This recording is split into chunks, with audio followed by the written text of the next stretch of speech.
Hello friends, हम अब नया टॉपिक स्टार्ट करते हैं। मैकेनिज्म ऑफ फ्लोएम ट्रांसपोर्ट की बात करते हैं। तो food is synthesized in the green part of plant.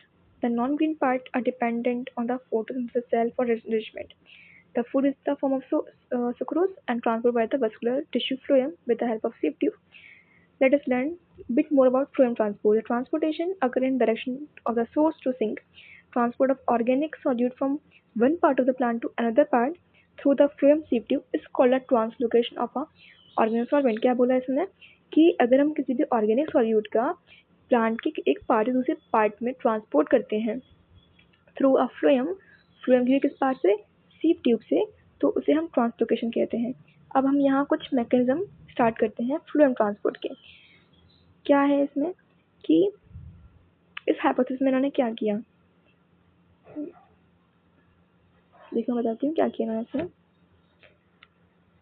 इन्होंने क्या किया, इन्होंने यहाँ पर दो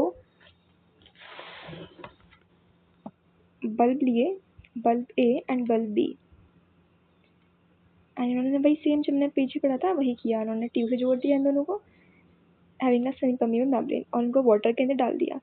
ये वाटर ट्यूब्स को वाटर के अंदर डाल दिया। इसके अंदर जिन्होंने ए लिया, यहाँ इन्होंने स्ट्रॉन्ग सुक्रोज लिया। क्या लिया? Strong sucrose.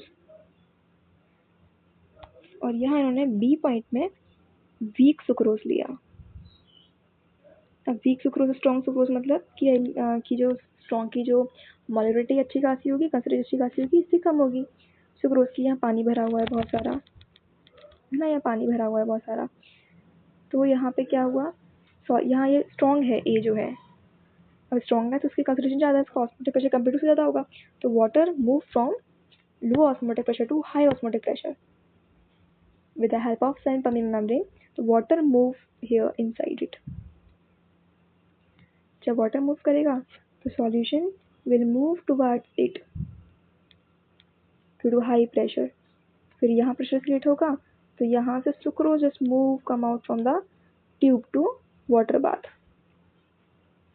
flow होगा solution यहाँ से, ये यहाँ semi-permeable membrane लगी हुई है, तो ये जो है ये है pressure flow. उन्होंने बताया कि ऐसा ही होता है कि जब प्लांट के अंदर फूड बनता है, फिर सॉल्यूट ज़्यादा हो जाता है, फिर ज़्यादा होता है वो मूव करता है फ्लोएम के थ्रू, फिर वो रूट सेल्स में आता है, तो हाई प्रेशर की वजह से रूट सेल्स के अंदर फ्लोएम जो है वो फूड को ट्रांसपोर्ट कर देता है। ओके, तो ये हमने पहला पढ़ा प्रेशर फ्लो। अगला है इसमें डिफ्यूजन। फिर जैसे हम इसमें पढ़ा हम लोगों ने कि according to this hypothesis of metabolic transport in the physical phenomena, the bulb A has a strong, B has a weak sucrose. The flow of solution from A to B, the consequently water will force out of B. This lucidly indicated by the arrow. The hypothesis is chiefly been based on the assumption that the sieve pores are open and free from any resistance. Second जो है हमारा वो है diffusion. Diffusion process diffusion is similar occur in the sieve tube system, वही होता है, but diffusion को support नहीं किया जाता बिकॉज जो डिफ्यूजन है वो बहुत स्लो होता है, इसलिए फिर एक्टिव एनर्जी की नीड होती है। फिर अगला आता है साइक्लोसिस। साइक्लोसिस मतलब क्या होता है? साइटोप्लाज्म का मूविंग होना, मूविंग साइटोप्लाज्म। अब साइंटिस्ट ने बोला कि सीव ट्यूब में क्या है, सीव ट्यूब लिविंग सिस्टम है, तो उसमें क्या होगा, साइटोप्लाज्म होगा। साइटोप्लाज्म का क्या होता है, मूवमेंट होता है, मूव करता रहता है, तो क्या पता सॉल्यूट ऐसे ही मूव कर जाए। फिर उन्होंने बोला कि कुछ ऐसे जो अंडर डेवलप्ड फ्लोएम होते हैं उनके अंदर भी क्या होता है, साइटोप्लाज्म होता है, तो फिर वहाँ क्यों नहीं होता?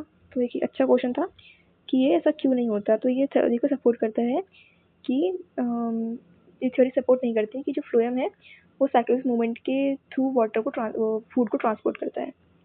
So, on the basis of sieve tube or living system, it has been assumed by some workers that cycles operate in the sieve tubes. However, the presence of cycles even in the underdeveloped sieve tubes, that occurrence of sieve does not fully support this hypothesis.